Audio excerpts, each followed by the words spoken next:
Salutations voyageurs. Dans cette vidéo, je vais survivre 200 jours en hardcore sur un monde mort. Cette vidéo est bien évidemment la suite des 100 premiers jours sur un monde mort et plus généralement fait partie de la série de vidéos sur Minecraft que vous pouvez retrouver ici. Et sans plus attendre, il est temps de retourner dans ce monde le plus hostile qui soit. Mais dans cet enfer désertique, se trouve aussi une paix fort sympathique.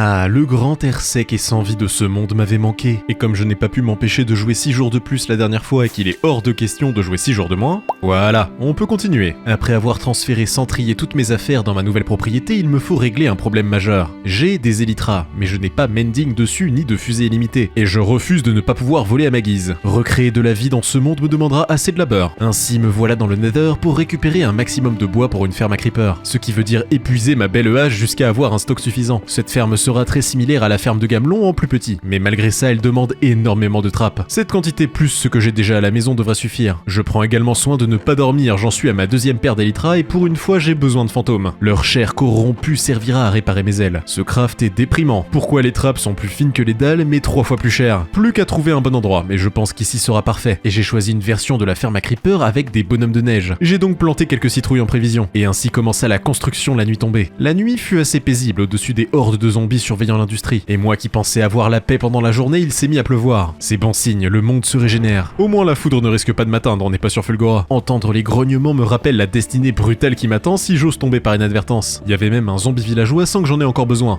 Retenez bien cette information. Et c'est déjà la nuit. Construire en suivant un tuto est décidément beaucoup plus lent. Au moins il s'est arrêté de pleuvoir. Et voici venu le moment le plus fun de la construction, placer environ 8 milliards de trappes. C'est vraiment stimulant. Ouais, les fusées illimitées. Pense aux fusées illimitées. Une fois cette torture terminée, le soleil se couche déjà. Et les fantômes ont enfin décidé de se montrer. C'est pas trop tôt. Seulement 3 cela dit, ils doivent être timides. Heureusement mon travail ici est presque accompli. Après une nuit à placer le toit jusqu'au petit matin, il ne me manque que les golems de neige. Et seulement 3 citrouilles ont poussé. Et avec celles que j'ai trouvées dans mes coffres, il faut que j'en attende 12 de plus. Voilà une parfaite opportunité de régler le deuxième problème de mes ailes, l'absence d'enchantement. Et contrairement au skyblock, ici je peux faire des potions pour soigner un zombie villageois. Et grâce au sable rare mais néanmoins présent, ce sera beaucoup plus facile. Cela me permettra également de restaurer la vie animale des lieux tout en réglant un problème très grave de cet endroit, la pauvreté. Et j'ai beau chercher dans tous les sens, aucune trace d'yeux d'araignée. J'ai planté quelques verrues et je suis allé chasser sous mes terres, avant de me souvenir que j'avais une tour à mobs juste au-dessus. Fantôme, venez m'affronter. Non ? Y'a pas fantôme? Je suis allé récupérer des champignons dans le Nether pour les yeux fermentés et la recette ne fonctionne pas avec les champignons bleus et rouges. J'ai donc cherché pendant trop longtemps en économisant au maximum mes ailes pour finalement en trouver quelques-uns avant de faire le marathon inverse. Je n'ai pu commencer à préparer mes potions que le lendemain. C'était fastidieux. Mais ces potions et mes quelques pommes dorées récupérées dans les donjons seront le point de départ de mon nouvel empire. J'ai aussi planté les champignons dans un coin, j'ai jamais tenté de les cultiver mais j'imagine qu'ils aiment les endroits sombres et humides. Mes ailes rafistolées, des citrouilles récoltées, j'ai accueilli la soirée en étendant mes cultures de papier. Même avec les prix réduits des villageois soignés, il m'en faudra une grande quantité. Et les fantômes refusent de spawner, raison de plus pour moi de recruter des villageois. Ah, j'ai rien dit. À ce que je vois, mes rimes ne leur plaisent pas. Le 8e jour, j'ai terminé d'irriguer et de planter les cannes à sucre pour une zone agricole de toute beauté. J'ai préparé les derniers éléments de l'usine à creeper, passé une bonne nuit de sommeil car je pense avoir assez de membranes de fantômes pour tenir le temps qu'il faut. Quelques golems dans l'usine à creeper, le système de récupération des items, j'ai planté encore plus de citrouilles et j'ai agrandi encore plus les champs de canne à sucre en attendant que ça pousse. Et la nuit tombe décidément de plus en plus vite.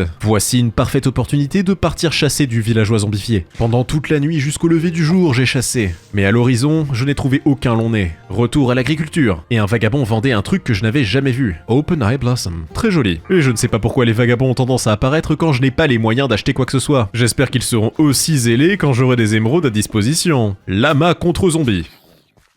On s'amuse comme on peut, ok? Et j'ai maintenant assez de citrouilles pour terminer la ferme. Plus qu'à placer les golems, les enfermer correctement, placer le feu, retirer les torches, et plus qu'à fermer tout ça. Et ça marche, mission accomplie. J'aurai maintenant des fusées illimitées, plus qu'à m'occuper de la canne en attendant que la nuit tombe. Alors, voyons les environs. N'en trouvant pas depuis les airs, je sais que taper un zombie a une chance d'en faire apparaître d'autres. Donc j'essaye ça en même temps. Quand j'en veux pas, j'en vois partout, mais forcément quand j'en veux, ça existe plus. L'univers a parfois un certain sens de l'humour. Je vais finir par me balader avec une enclume et des membranes en guise de mending. Les travaux agricoles continue sous la pluie le 11e jour, ça me donne un avant-goût de ce qui m'attend pour revitaliser l'endroit. Il faudrait inventer un mode qui permette de faire les villageois miner et construire pour nous. Et il refait nuit. Quelques fusées, mes ailes réparées, et les environs il est temps de scruter. J'ai combattu des hordes de zombies toute la nuit, mais le soleil s'est levé sur une 3e nuit d'échecs. Avec tout ça, les fantômes vont sûrement revenir avant que j'ai un livre mending. Le plan de constamment transporter une enclume et des membranes devient de moins en moins absurde. Et en cette journée ensoleillée, j'ai presque terminé mon champ. Il ne reste plus qu'à placer l'eau et les lumières. Ça ne devrait pas être trop long. Et les fantômes sont de retour. Et comme l'expérience que je gagne sert à réparer mes ailes que j'utilise pour chasser, je n'ai même pas d'expérience pour les enchantements. Une chasse habituelle sans succès plus tard, j'ai passé la journée à irriguer mes champs.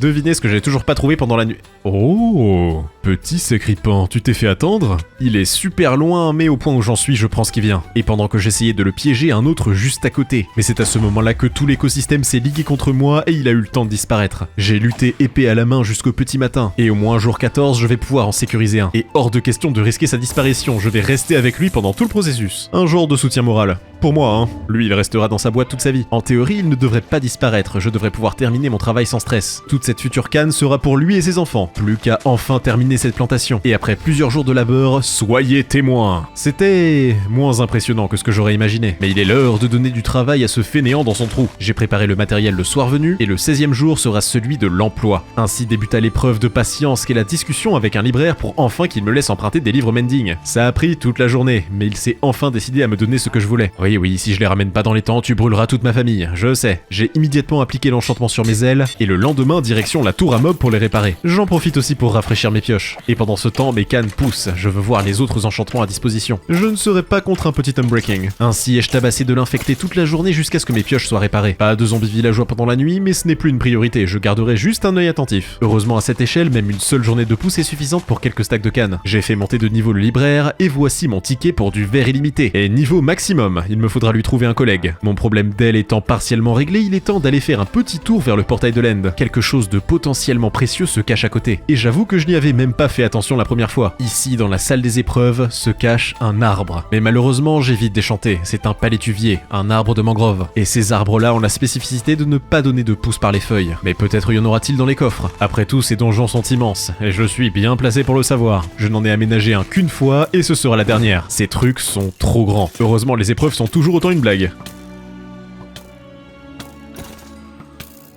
Oh, ok, je devrais peut-être les prendre un peu plus au sérieux, ils ont cassé mon casque. J'y ai passé toute la journée, mais rien de valeur ne fut trouvé. On dirait que je vais devoir compter sur les marchands vagabonds pour les pousses d'arbres. C'est donc déçu que je suis rentré, j'ai tout rangé et mon casque est vite remplacé, avant de me mettre à jardiner. Je n'avais pas le temps de terminer mon jardin avant la fin des 100 jours et comme en général les marchands adorent mes propriétés, voilà une bonne manière de m'occuper. Et vu que maintenant j'ai des émeraudes et que ma propriété est immense, il devrait arriver d'une seconde à l'autre. D'une seconde à l'autre. Vraiment à n'importe quel moment. D'habitude il ne se passe pas 2 jours sans qu'il y en ait un qui vienne m'agacer. Et donc évidemment maintenant que je peux acheter des choses, il devrait y en avoir très vite. Maintenant, planter un peu de vie. C'est quand même beau un endroit ordonné. Impossible d'avoir de l'herbe normale, donc j'opte pour du blé. Et être entouré d'autant de verdure dans un monde mort est un flex monumental. Il est sûr que ça attirera des marchands. Et j'aurais presque envie que ça ne pousse pas. La couleur verte est beaucoup plus agréable. Mon stock de graines est à sec, mais le jardin est presque terminé. Regardez cette beauté naturelle. Et le 25e jour, j'ai terminé l'ensemencement des terres. D'ici quelques jours, les jardins seront glorieux. La seule parcelle de vie a des lieux à la ronde. Et toujours aucun marchand. En attendant, je vais préparer des émeraudes. Et en tant que premier habitant de ces nouvelles terres, je me dois de lui offrir un meilleur logis, ce qui veut dire connecter ces deux parties séparées par un canyon. Et pour ça, je veux utiliser de la deep slate et de la diorite. Et c'est pas comme si c'était difficile à trouver ici. Préparation des blocs et fortune 3 sur une pelle est fort satisfaisant. Ainsi ai-je commencé les travaux de connexion des terres jour 27. Je veux que le pont soit assez large en cas de besoin, on ne sait jamais ce que j'aurai à transporter. Et je fais aussi le dessous, parce que même si ça double le nombre de blocs nécessaires et qu'on ne le verra pas 99% du temps, c'est très satisfaisant pour les voies. Un petit aller-retour dans les mines pour recharger en deep slate, et la terre m'en remercie. Bientôt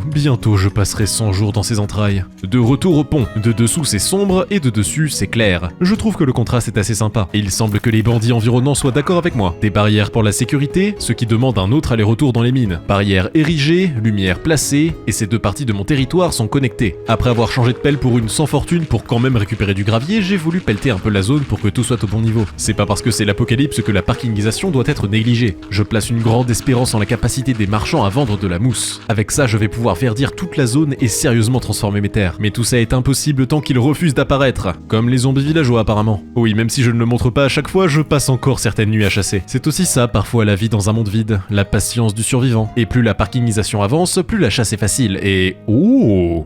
Qu'est-ce que je vois là? Je l'ai attiré sur le pont et l'ai protégé dans une boîte avant de le soigner. C'est exactement pour ça que je garde toujours une potion sur moi. J'ai passé la nuit avec lui et nous avons un deuxième citoyen. Regarde, ton premier lever de soleil. Apprécie-le bien, car tu es à moi. Il va maintenant falloir trouver un moyen de faire se rencontrer les deux. Et heureusement, je sais déjà où seront leurs baraquements sur le futur parking. Peut-être qu'une danse à la pleine lune au milieu de 12 statuettes enroulées dans du jambon provoquera l'avènement d'un marchand itinérant. Mais ce n'est qu'une théorie. A game theory. Jour 136, j'ai miné toute la journée et terminé la parkingisation de la partie gauche. J'aurais aimé avoir du bois de chêne pour les baraquements des citoyens, mais ça n'a pas l'air d'arriver. Pour l'instant, je vais juste construire de quoi leur permettre de se reproduire. Et comme je n'ai absolument pas confiance en leur capacité mentale, je vais faire un chemin pour les guider. Vu comment j'ai galéré à les avoir, je ne veux prendre aucun risque. J'ai terminé le chemin jour 37, mais la nuit va bientôt tomber. Je l'ouvrirai demain. Et on est demain. Il n'y a qu'un seul chemin, vous pensez y arriver? Je les ai appâtés un par un par la promesse d'un travail rémunérateur. J'ai juste pas précisé qui allait être rémunéré. Et de 1... Maintenant le libraire, et comme j'ai tout bien préparé, le voyage était très fluide. Et comme j'utilise des fils d'araignée pour faire de la laine, ma quantité de lit est très limitée pour l'instant. Les deux sont réunis, faites des bébés! Plus qu'à nettoyer tout ça. Et comme je veux plus de bébés, j'ai chassé les araignées en grande quantité pendant la nuit. C'était fort satisfaisant. Et c'est moi où elles sont plus petites qu'avant. Et 5 lits de plus, on s'active. Et j'ai aussi transformé le nouveau citoyen en libraire. Je suis à la recherche de livres Unbreaking, mais elles cassent beaucoup trop vite. Et après ce qui m'a paru être 1500 ans d'essai ininterrompu, je me suis arrêté sur Unbreaking 2. Le temps de combiner tout ça et de le mettre sur mes ailes. Ah, très bien, je crois que cette canne à sucre était une bonne idée. J'ai aussi préparé plus de stands d'eau de libraires pour leurs enfants. Et je suis complètement passé à côté, mais c'est aujourd'hui que j'ai eu mon premier stack d'émeraudes. Ah, des golems et des chats commencent à apparaître. Et toujours pas de marchand ambulant pour dépenser mon argent. Mais par contre, je veux des chats à moi. Toute compagnie est bonne à prendre. Ce qui me fait penser que je n'ai même pas essayé de pêcher depuis le début. Et qui sait quel genre de trésor se cache dans les abysses? En fin de journée, moi. Et la réponse est rien du tout. Au moins j'aurai du poisson pour le prochain chat que je croiserai. Et 2 autres enfants ont grandi. Je ne cherche pas d'enchantement en particulier, l'argent suffira. Les profits commencent à être conséquents jour 41, même si mes stocks de cannes fondent comme neige sur Vulcanus. J'ai donc également préparé des fermiers histoire de varier les plaisirs. Plus de bébés. Viens ici le chat, accepte mon affection. Bon toutou. Et un fermier a grandi, ce qui veut dire plus de sources de revenus. Toujours aussi prêt à acheter des arbres quand les dieux de ce monde arrêteront de se moquer de moi. En attendant, préparer un stock de terre n'est jamais une mauvaise idée. Et comme je peux le convertir en terre, le gravier aussi est plus qu'utile. Et si vraiment aucun vagabond ne spawn pour le reste de mon existence parce que ce jeu me déteste, ça fera un substitut à la mousse. Tous les jours, je sombre un peu plus dans le désespoir. Heureusement que l'argent est là pour me remonter le moral. J'ai installé un berger pensant qu'il vendrait de la laine, mais il préfère en acheter. Tu seras donc un fermier. Jour 144, la vie devient douce dans la vallée. Et nous avons une petite communauté qui ne demande qu'à y habiter. Et comme c'est une des rares choses que je peux automatiser, j'ai préparé de quoi faire une usine à citrouille. Vous savez le plus drôle? Quand j'en aurai plus besoin, j'aurai des vagabonds tous les jours. Ah oui, et en récoltant du quartz pour les observeurs, je me suis tellement perdu que j'ai trouvé une forteresse. Elle était évidemment vide, mais c'est l'intention qui compte. Au moins j'aurai des réserves de champignons. En m'enfonçant plus profondément jour 46, j'ai trouvé quelques withers et des petits coffres ici et là. La forteresse était beaucoup plus grande à l'intérieur qu'à l'extérieur. Quelques diamants et de l'or auront rendu cette quête secondaire rentable. Et avoir une forteresse aussi proche est toujours appréciable. Un stack d'observeurs. Oui, je construis petit. Même moi, ça me fait bizarre. 2 lignes jour 147, un peu de substance blanche nutritive pour aider le tout, et je me suis rendu compte que j'avais construit la 2e ligne un bloc trop bas. Ah,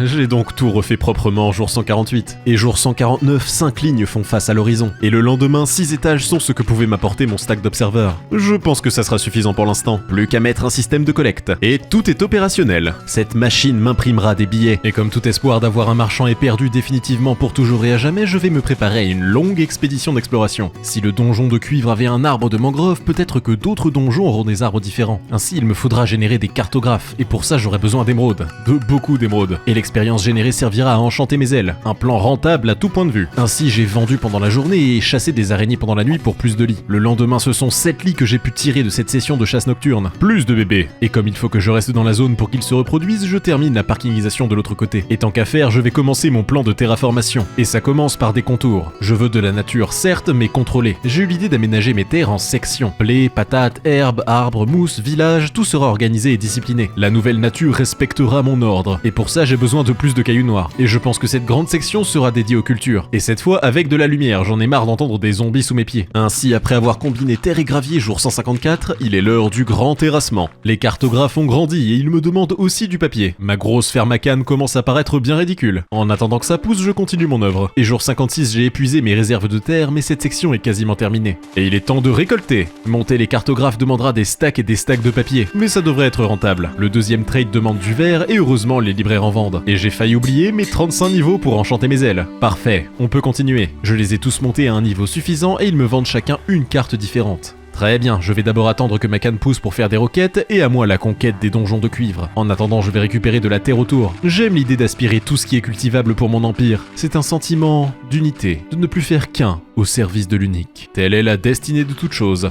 Et j'ai découvert une entrée de caverne près de mon usine à citrouille, avec un zombie villageois. Je vous avais dit que ce jeu me narguait. Et cette grotte a l'air immense, je la garderai en tête. Car aujourd'hui, il me faut partir à la chasse aux arbres. J'ai récupéré 3 cartes différentes et préparé suffisamment de fusées pour un aller-retour. Et c'est parti. Le premier donjon était étonnamment prêt.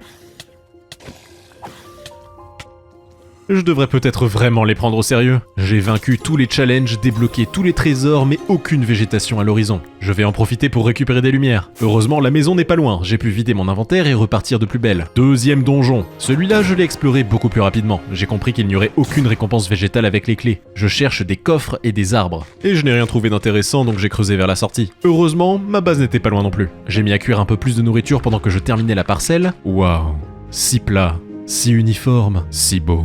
Le problème des cartographes, c'est qu'ils ne donnent qu'une seule carte chacun. Si je continue à en acheter, je n'aurai que les mêmes cartes en boucle. Ça veut dire que si ces 3 autres donjons ne sont pas les bons, je devrais en élever d'autres. Tout ça je le rappelle parce que les marchands refusent d'apparaître depuis plusieurs dizaines de jours. Et si les cartes commencent à être mensongères, on va pas s'en sortir. Allez, avant-dernière carte. Et ça passe par des cavernes inondées. Génial. Et c'est un donjon comme le premier. J'ai quand même exploré avec espoir de trouver une plante dans les coffres et je l'ai vue. Un arbre. Malheureusement, un autre arbre de mangrove. Et il ne drop toujours pas de pouce en cassant les feuilles. J'ai comme l'impression que mes craintes étaient justifiées. C'est effectivement le seul type d'arbre que je pourrais trouver. Ce qui veut dire que mon unique espoir est d'espérer un marchand vagabond. Bon, va falloir faire sans. Il est temps de remonter trouver une solution. Les marchands peuvent apparaître n'importe quand de façon random, donc tant qu'à faire, autant rester au même endroit pour maximiser les chances. Ainsi me voilà en train de détourer une autre section de mes terres, la section des villageois. Ils sont ma seule compagnie avec les chats et les golems, je pense qu'ils méritent un peu de confort. Je vais tenter de leur créer un village, et en guise d'herbe, ils auront aussi droit à du blé ou toute autre végétation comme pour mes jardins. Je sais, je suis bien trop généreux, mais je n'ai jamais vraiment construit de village. Peut-être qu'un marchand sera attiré s'il voit comment sont traités ses collègues. Voyez, j'essaie de rationaliser. Dans un monde comme ça évite de devenir fou. Ça marche à peu près balançoire. Ainsi, j'ai continué mon labeur de terrassement jour 168, 169, 170 et 171, tout en vidant la terre aux alentours pour la mettre dans mon village. Ma patience légendaire n'a de limite que lors de l'attente entre 2 épisodes de solo leveling. Mais une fois toute la terre placée, c'est glorieux. Il me faut maintenant de bonnes quantités de deep slate et de diorite. Et ça tombe bien, j'aimerais aussi de la redstone. Voilà une parfaite excuse pour une mine digne de ce nom. Et les sols de ce monde sont riches. Ainsi ai-je pu m'adonner à une de mes activités favorites. Et la quantité de diamants est absurde. Le sous-sol est bien plus accueillant que la surface. Je commence à croire que je me suis trompé de challenge. En 3 jours de minage, j'ai récupéré plus d'une shulker et demi de deep slate et un stack et demi de diamants. C'est énorme. Dégagé de ma pelouse. De retour en extérieur pour m'occuper de mes citoyens, et je dois d'abord assurer leur sécurité. Ces barrières ne sont pas du tout pour les empêcher de s'enfuir, mais pour les protéger des dangers extérieurs. En un sens, elles leur offrent la liberté. Maintenant la diorite. Vu que le saint bois de chêne reste inaccessible, j'ai décidé d'utiliser un pattern noir et blanc. Et contrairement à la deep slate, ça se mine vite. Même si je ne dirais pas non à un petit beacon. Non, je suis pas accro. J'ai continué à en récolter tout le jour 177 jusqu'à en avoir une shulker pleine. Et maintenant que j'ai ma diorite et ma deep slate, va falloir faire chauffer les 2 neurones. J'ai d'abord voulu voir ce qui rendrait mieux entre la version brute et polie, et franchement, c'est assez difficile. Je vais choisir la version propre et je verrai naturellement si ça me gêne. Là où d'habitude je construis des gros trucs pour cacher mes capacités inexistantes en décoration, là je veux faire plein de petites baraques. J'ai passé les journées 178 et 79 à essayer différentes combinaisons. Et jour 180 après une petite excursion dans le Nether, voici ce sur quoi je me suis arrêté. 2 types de deep slate vulgaires et de la diorite polie. Seule la lumière me dérange un peu, ça dénote trop. Je la remplacerai par des lanternes. En tout cas, ça a l'air solide. Et d'en haut, c'est pas choquant. C'est la première fois que je construis un village, d'habitude je les range tous dans une grande boîte. Ce type de maison sera l'habitation standard, je vais en faire quelques-unes. Et je ferai aussi des versions différentes pour certains métiers. Une deuxième maison est sur pied jour 82 et j'en débute immédiatement une troisième, que j'ai terminé jour 83 au matin. Et franchement, j'aime bien ce que ça commence à donner. Je vais essayer de faire une bibliothèque. Ce sera un bâtiment plus grand que les autres pour mes libraires. Et comme les 200 jours approchent, je me contente de faire les extérieurs. L'intérieur, on verra plus tard. De longues ouvertures pour les fenêtres, le toit, des tonnes de verre, de la lumière, des petites modifications. Et jour 85 au soir, la bibliothèque est terminée. En tout cas, l'extérieur. Ce village sera glorieux, les marchands vagabonds savent pas ce qu'ils ratent. Et une maison en plus. J'arrive à les construire de plus en plus vite. En moins d'une journée, elle était sur pied. Mais mes réserves de Deep Slate fondent à une vitesse folle. J'ai réparé un peu ma pioche en achetant du verre et une petite journée dans les mines ne fera pas de mal. Et je ne dis jamais non à des diamants en plus. Bon allez, 2 jours pour être sûr, mais c'est pour vous faire plaisir, hein. J'ai récupéré quasiment une shulker pleine de Deep Slate et un stack de diamants. Ouais. Une bonne session. Retour au village de métal. Je vais devoir en libérer quelques-uns. Ils sont sur le chemin de la future mairie. Un bâtiment pas nécessairement beaucoup plus gros que les autres, mais je le veux plus haut. Je me suis surpris à avoir beaucoup plus de fun que je croyais à construire ce village. Je ne sais pas pourquoi j'aime vraiment ce monde désertique. J'ai presque envie d'y jouer dessus en live sur Twitch, @l'entre du maître, lien en description entre 2 streams d'Elden Ring. Cette mairie s'est révélée être beaucoup plus grosse que prévu. Qui est surpris ?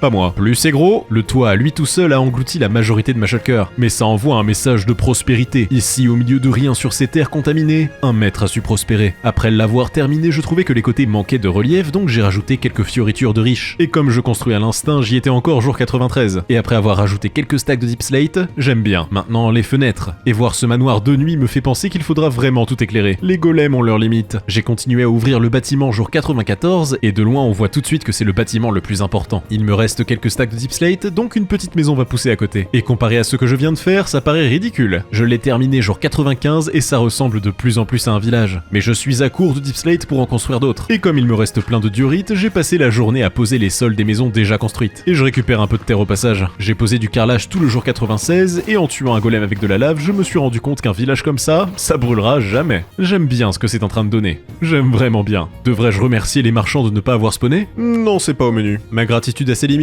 Ce qui l'est en revanche, c'est d'apporter la lumière sur mes terres. J'ai préparé chaînes et lanternes et je veux aussi utiliser ces nouvelles lampes de cuivre. Les chaînes rajoutent immédiatement un côté cool. J'aime beaucoup. J'en ai mis partout. Mais avec parcimonie. Heureusement que je peux aussi en acheter au libraire. Et en parlant de ça, je pourrais peut-être faire une ferme à golem maintenant que j'ai des villageois. Toutes les maisons ont des lanternes, maintenant les chemins. Le reste de ma Deep Slate devrait suffire, il n'y a pas encore tant de maisons que ça. Et j'hésite encore sur quel matériau utiliser pour la route. J'ai un peu peur que la diorite soit un peu redondante. C'est alors que j'ai eu l'idée d'utiliser du bois rouge, comme pour les portes. Ce qui était à la base un choix pratique vu que c'est le seul bois avec le bleu, pourrait finalement devenir un choix artistique. C'est juste un poil plus dangereux. Mais je ris au visage du danger. Voyons ce que ça donne. En vrai, il y a quelque chose. Allez, va falloir bouger, vous êtes sur le chemin. J'ai pris le temps de les déplacer en faisant bien attention à ne pas en taper un par accident. Disons que les golems n'ont pas autant de patience que moi. Ça va me permettre d'enfin boucher ce gros trou sur mes terres. Le 200e jour est arrivé. Je me suis activé pour rapidement terminer ce début de village. D'abord étendre le chemin vers la mairie, ensuite les lumières extérieures avec ces superbes lampes cuivrées, et le soir venu, tout est éclairé comme convenu. Et malgré les coups de poing du destin à qui j'ai donné tort, c'est ainsi que j'ai survécu 200 jours en hardcore sur un monde mort.